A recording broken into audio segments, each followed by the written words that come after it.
All right, guys, welcome to week 2 of geometry. We are going to start today with isosceles triangles and equilateral triangles. This will be much easier than last week's, and we already went through this. So if you do have your notes, they should already be filled in. If not, you can print them off and follow along with me. Okay, so let's talk about parts of an isosceles triangle. An isosceles triangle has two congruent sides. Those are called the legs of the triangles. Okay, that would be the congruent sides of the isosceles triangle. The angle where the sides intersect, the congruent sides intersect, that's called the vertex angle.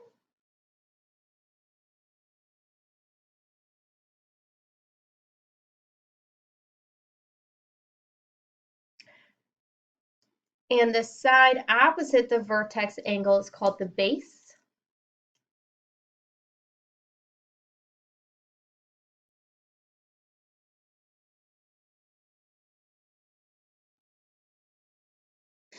Let my camera catch up here.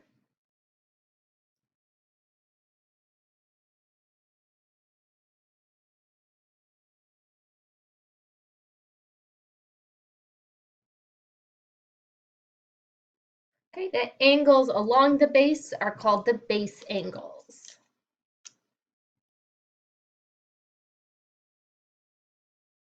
So angle 2 and angle 3 are the base angles.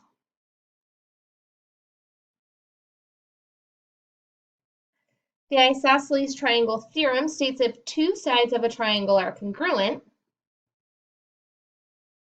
then the angles opposite those sides are congruent. So in this example, if AB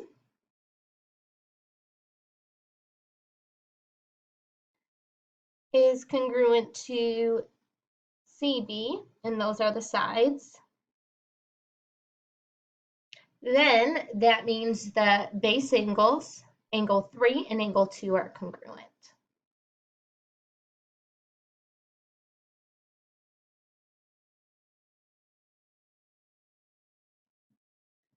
Okay, so if AB is congruent to CB, then angle 3 is congruent to angle 2. And that's just saying if the two sides are congruent, then the base angles are congruent. And the converse of that says that if two angles of a triangle are congruent, then the sides opposite those angles are congruent. So it's basically saying the exact same thing, but in reverse. So notice the converse is change order. So we're going to start with if angle 3 is congruent to angle 2, then AB is congruent to CB. So that's taking our if-then statement that we had before and changing the order to put the angles congruent first, then the sides are congruent. Okay, notice that is the converse.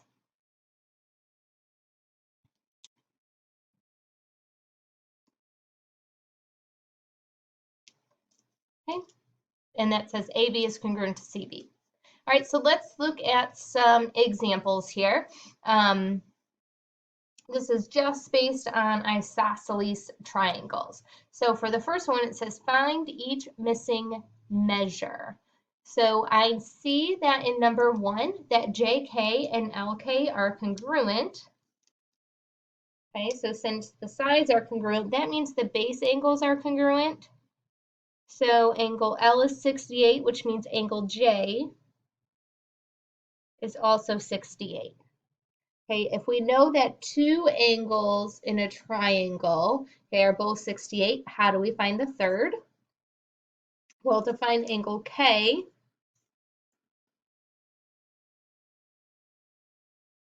note that 68 plus 68 plus angle K will equal 180. Let my camera catch up here.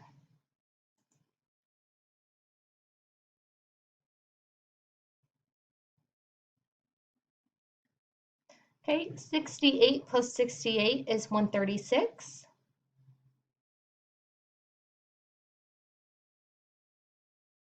So we'll subtract 136 from 180, and we get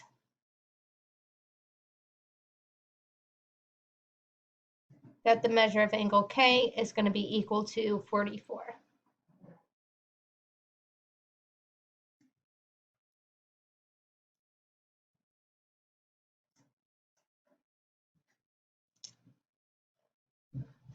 Let my camera catch up. Sorry about the delay.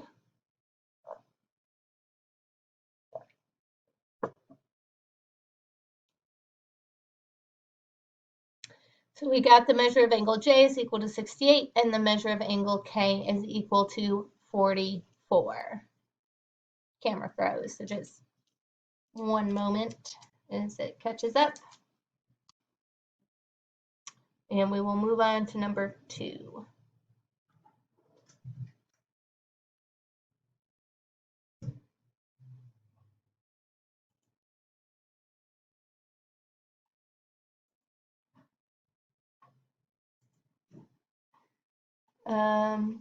It seems that we froze here. Let me try closing it out and try opening it again. I'm going to pause the recording. All right, so we are back. Notice measure of angle J is 68, measure of angle K is 44, and we are moving on to number 2. All right, so for number 2, we have that the measure of the vertex angle D is 106. That means that angle C and angle E are going to be congruent.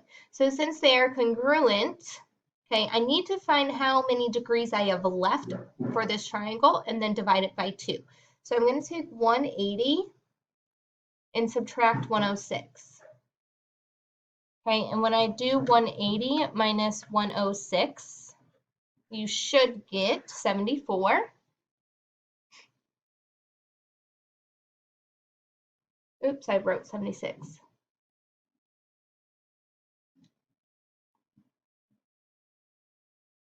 So I know that these two angles have to add up to 74. I know that these two angles are congruent, so if I take 74 and I divide it by 2, that will give me the measure of each angle, because I know that both of these angles together have to equal 74. And they're congruent, that means each angle is equal to 37. And again, I found that by dividing 74 by 2.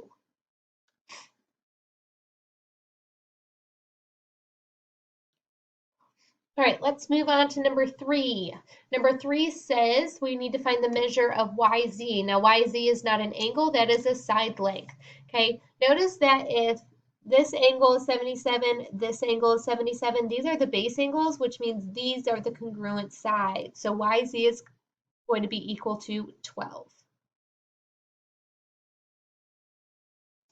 And to find the measure of angle Y, I'm given 2 angles, so I just take the sum of that and subtract it from 180. I know that angle Y plus 77 plus 77 will equal 180. So I'm going to take 77 plus 77 to get 154.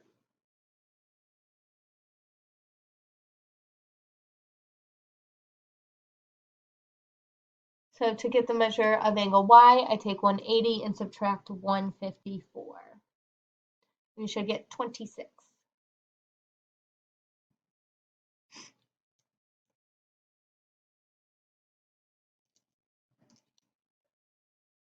All right, for number 4, it says find the value of each variable. Notice that we are given the markings of these two sides are congruent, which means these are the base angles, which are congruent. So if I know that the base angles are congruent, I will set them equal to each other. So I have 5x plus 9 is equal to 8x minus 30. I'll start by subtracting 5x from both sides.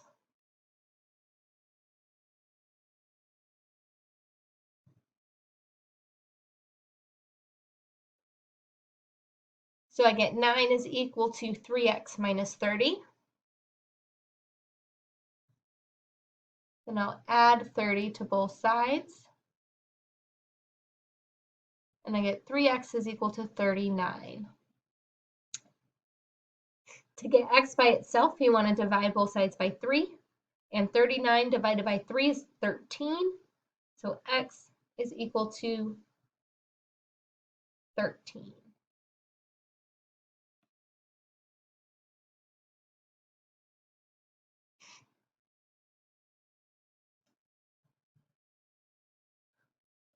All right, I am going to move down to number 6. Okay, number 6 says that 15x plus 7 is one side, 23x minus 17 is the other. Since the base angles are congruent, that means the sides are congruent. So I have 15x plus 7 is equal to 23x minus 17, and I will solve. Start by subtracting 15x from both sides. So I'm left with 7 is equal to 8x minus 17. Add 17 to both sides. 8x is equal to 24.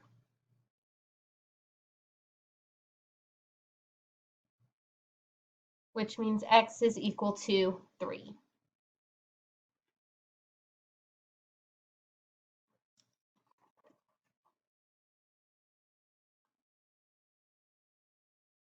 All right, I only have a few minutes left, so I'm just going to go over equilateral triangles real quick. An equilateral triangle is a triangle that has 3 equal sides. So if angle A is equal to angle B is equal to angle C, that means all the sides are congruent. So that means AB is congruent to BC, is congruent to AC. Okay, and then the opposite is true. If all the sides are congruent, then all the angles are congruent. Measure of angle A equals the measure of angle B equals the measure of angle C. Okay, always, always, always in an equilateral triangle, the angles will always be 60 degrees. Okay, so you don't have to do any calculations here if it's an equilateral triangle. If 2 are equal to 60, okay, they're all equal to 60. And then if one side is 9 feet, it's equilateral, so they're all 9 feet.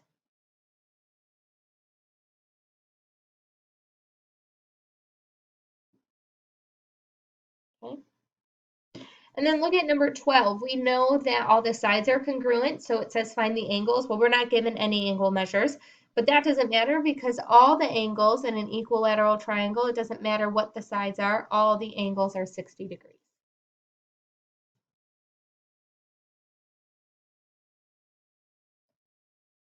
Okay. And then the last thing I want to go over is number 13 here. I only have about a minute here, so I'm going to go through this pretty quickly, but you can always rewind, pause, and rewatch as needed. Okay, if it's an equilateral triangle, that means all the sides are congruent. So take any 2 sides you want, it doesn't matter which ones, and set them equal. So I'm going to do 9y plus 1 is equal to 11y minus 23. It doesn't matter which sides you pick, just pick 2 and set them equal to each other. So I'll subtract 9y from both sides and get 1 is equal to 2y minus 23. Add 23 over, which means 24 is equal to 2y, which means y is equal to 12. Okay, I know I went through that quickly, but I got about 30 seconds left to do the angle. So again, just rewatch it as you need. Notice that 7x minus 3 is the only angle given, but all angles are equal to 60 degrees. So 7x minus 3 is equal to 60. Add 3 to both sides. 7x is equal to 63. Divide both sides by 7. X is equal to 9. Okay? And that is it for equilateral triangles.